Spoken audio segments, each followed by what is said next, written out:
chữ extension với cứ .html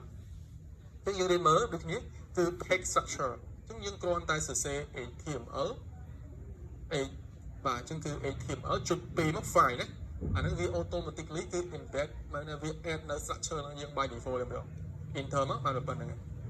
ហើយបាទអញ្ចឹងយើងគ្រាន់តែអ្វីដែលយើងចង់បានមកអញ្ចឹងដែលយើងឃើញមិញគឺអីខ្លះគឺមាន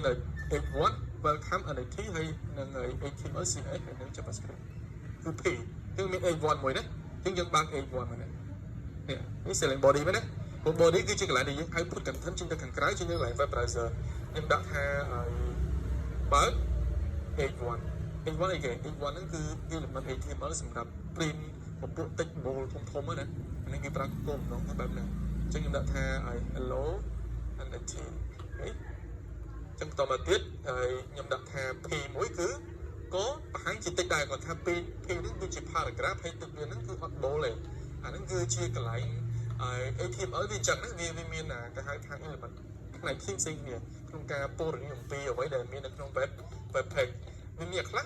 bold ខ្លះ by default ខ្លះ border អញ្ចឹងទៅណាវាមាន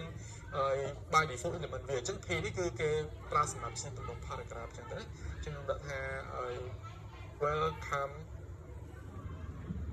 បាទអញ្ចឹងគឺ HTML CSS and JS save ណាយើងអញ្ចឹងគឺវិធី run វាធ្វើម៉េចនេះមកស្ដាំលើ file ឡើងមក reveal in finder and then គឺមកស្ដាំបន្តទៀត open with browser នេះ design ណាបាទនេះ design បាទនេះគឺជាការថា HTML structure ណាខ្ញុំសូមបញ្យល់ប៉ុណ្្នឹងចឹងយើងអាចយល់នេះណាបាទគឺ page structure យើងក៏ប៉ុណ្្នឹងអញ្ចឹងយើងចង់ថែមអីថែមមកនេះណាអាចថែមមកណាបាទចឹងនេះវាអាចមានច្រើនទៀតអាចមានជាប៊ូតុងអាចមានជា form អាចមានជា table អាចមានជា container អាចមានជា block content ផ្សេងអាចមានជា email render តាមការ design តាម platform ដែលយើងចង់មានណាបាទហ្នឹងគឺយើងអាច design នេះគឺ single file មួយណាបាទអាចថា page structure មួយបាទអញ្ចឹង web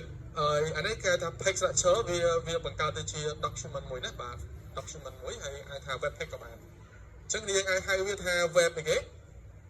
web page បាទ web page ក៏បានឬក៏ document ណាបាទ document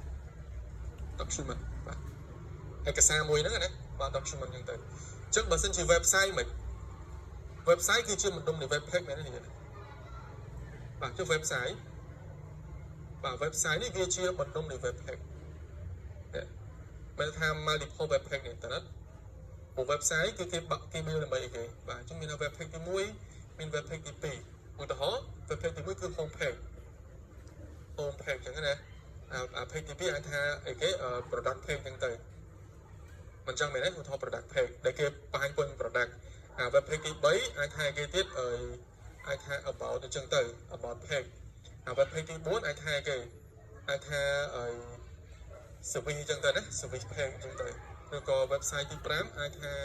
login register អញ្ចឹងណាអាចថា login page អញ្ចឹងទៅអញ្ចឹងវាមាននៅសំណុំ page បាទអញ្ចឹង website គឺជាសំណុំ page ណាបាទសំណុំ page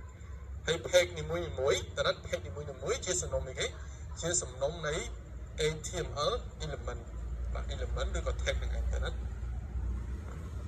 HTML element ឬក៏ tag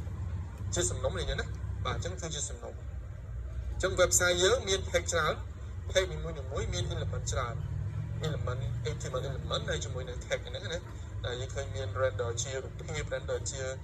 text ជា subtitle ជា description ជាអីហ្នឹងអាហ្នឹងគឺសុទ្ធតែ render ដោយ element HTML element អញ្ចឹងយើងយល់ណាបាទការងារនេះវាដល់អញ្ចឹងទៅ